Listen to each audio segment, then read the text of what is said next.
అసలు మోకాలు నొప్పులు ఎందుకు వస్తాయి? దీని గురించి మాకు కొంచెం చెప్పగలరా? తప్పకుండా అమ్మా. ఎందుకు అంటే ఈ డీజనరేటివ్ చేంజెస్ అంటే మోకాళ్ళ అరుగుదల అనేది పెరిగి ఎదుగుదల అనేది తగ్గుతుంది. ఇది ఎందుకు వస్తుంది అంటే మనకు బాడీకి ప్రాపర్ సప్లిమెంట్స్ అనేది దొరకట్లేదు. సపోజ్ మనకు బాడీలో బోన్స్ హెల్త్ ఉండడం కోసం విటమిన్ డి కావాలి. విటమిన్ డి ఈ మధ్య చాలా మందికి డెఫిషియన్సీ వస్తుంది. ఎందుకు? సూర్యకిరణాలకి తగలట్లేదు పొద్దున. అందరూ ఎప్పుడు వర్కింగ్ షెడ్యూల్, నైట్ షిఫ్ట్ల వల్ల, డే షిఫ్ట్లు, ఇర్రెగ్యులర్ షిఫ్ట్స్ వల్ల, అలాగే అపార్ట్మెంట్స్ లో ఉండడం వల్ల ప్రాపర్ సన్లైట్ అనేది తగలట్లేదు బాడీకి. సో దాని వల్ల విటమిన్ డి డెఫిషియన్సీ వస్తుంది. విటమిన్ డి డెఫిషియన్సీ రావడం వల్ల 25-30 ఏజ్ వచ్చేపాటికి బోన్స్ అనేవి వీక్నెస్ వచ్చేసి దాని వల్ల జాయింట్ ప్రాబ్లమ్స్ అనేది వస్తున్నాయి. ఇప్పుడు అలాగే ఎన్ని metabolic disorders like diabetes, blood pressure, వీటి వల్ల కూడా మోకాలు నొప్పులు వస్తాయి. ఎలా వస్తుంది అంటే మన బాడీలో ప్రాపర్ న్యూట్రిషన్ దక్కట్లేదు. హైర్లానిక్ యాసిడ్ అంటారు. హైర్లానిక్ యాసిడ్ అనేది జాయింట్ అనేది చాలా హెల్ప్ఫుల్. అలానే ఇప్పుడు మనకు ఈ omega 3 fatty acids fish oil నుంచి వస్తుంది. సో ఇది కూడా న్యూట్రియంట్స్ బాడీకి దక్కట్లేదు. దాని వల్ల ఎదుగుదల అనేది తగ్గి అరుగుదల పెరుగుతుంది. ఇది జనరల్ గా మనం ఎప్పుడు చూసిన పాతకాలంలో ముసలి వాళ్ళకి చూసేటోళ్ళం. లైక్ 65-70 ఏజ్ ఉన్న వాళ్ళకి, వృద్ధాప్యంలో ఉన్న వాళ్ళకి ఈ అరుగుదల అనేది చూసేది. కానీ ఇప్పుడు 30-35 లో చూస్తున్నాం. అలాగే ఉమెన్స్ కి ఆఫ్టర్ మెనోపాస్ అంటే నెలసరి ఆగిపోయిన తర్వాత హార్మోనల్ ఇంబ్యాలెన్స్ అనేది జరిగి వాళ్ళకి మోకాలు నొప్పులు ఎక్కువ చూస్తున్నాం జనరల్ గా. అలాగే హార్డ్ వర్కింగ్ పీపుల్ అంటే రోజు శ్రమిస్తుంటారు. వాళ్ళకి కూడా చూస్తాం మనం ఈ మోకాలు నొప్పులు, వెన్నెముక నొప్పి, చేతులు నొప్పడం, షోల్డర్ గుంజేయడం, ఇవన్నీ జనరల్ గా చూస్తూ ఉంటాం. మెట్లు ఎక్కలేరు, అలాగే ఒక వస్తువు కింద వంగి తీసుకోలేరు. 60-65 ఇయర్స్ ఉన్న వాళ్ళు మనవరాలతో ఆడుకోవాలనుకుంటారు, వాళ్ళు ఆడుకోలేరు. అలాగంటే వాళ్ళ మానసిక శక్తి కూడా చాలా దెబ్బతీస్తుంది దీని వల్ల.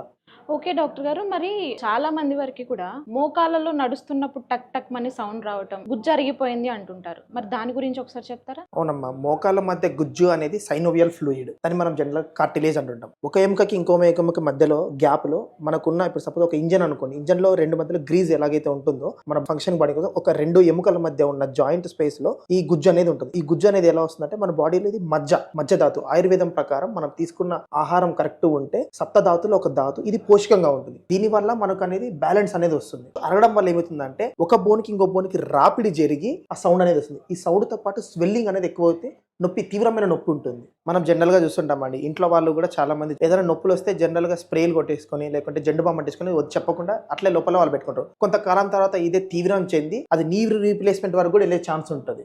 వృద్ధాప్యంలో వాతం అనేది ఎక్కువ అవుతుంది. ఈ వాతం వల్ల నొప్పులు అనేది వస్తాయి. కీళ్ళ నొప్పులు, వాతం పెరిగింది అంటారు కదమ్మా, దీనివల్ల కీళ్ళ నొప్పులు అనేది ఎక్కువ అవుతుంది. వీటికి పరిష్కారం ఏంటంటే మనకు రస్న అనేది ఒక మూలిక. ఆయుర్వేదంలో మనం ఇది ఒక డ్రగ్. దశమూలాలు అంటారు. దశమూలు అంటే 10 వేర్లు, వాటి నుంచి తీసుకున్న పొటెన్సీ. అలాగే మనకు ఆయిల్స్, ఈ తిల తైలము, నువ్వుల నూనె, అలాగే ఆముదం నూనె, ఇవన్నీ చాలా బాగా పనిచేస్తాయమ్మా. ఇవన్నీ మనకు డైరెక్ట్ గా దొరకాలంటే జనాలు తీసుకోలేరు, వాడలేరు, చాలా ఇబ్బందులు పడతారు. లైక్ ఎరండ తైలము, తిల తైలము, దశమూలాలు, వీటి నుంచి మనకు పరిష్కారం అనేది దొరుకుతుందమ్మా. కానీ ఇవన్నీ ఎలా తీసుకోవాలి, అలా తీసుకొని ఇప్పుడున్న జనరేషన్ లో ఇప్పుడున్న మనుషులకు మనం అవన్నీ తీసుకోవడం చాలా ఇబ్బందితో కూడుకున్నాం. అందుకే బీ బెటర్ వాళ్ళు ఇవన్నీ ఉపయోగించి వాళ్ళు తిల తైలం, తైలపాక విధి అనే పద్ధతిలో ఏవైతే ఉన్న ఈ హెర్బ్స్ అన్ని ఆ తైలంలో వీటి యొక్క పొటెన్షియల్ తీసుకొచ్చి దాన్ని క్యాప్సూల్ రూపంలో తీసుకొచ్చారు. ఈ బీ బెటర్ వాళ్ళ నుంచి ఆర్తో ఊర్జా తీసుకుంటే మోకాళ్ళ గుజ్జు పునరుద్ధరిస్తుంది. అలాగే మనకు ఏదైతే డ్యామేజ్ అయిన సెల్స్ అనేవి మళ్ళీ రీగెయిన్ అవుతాయి, రిపేర్ చేస్తుంది, జాయింట్స్ అనేవి హెల్తీగా ఉంచుతుంది. ఓకే డాక్టర్ గారు, మరి ఈ మెడిసిన్ అన్నది ఎలా యూజ్ చేయాలి,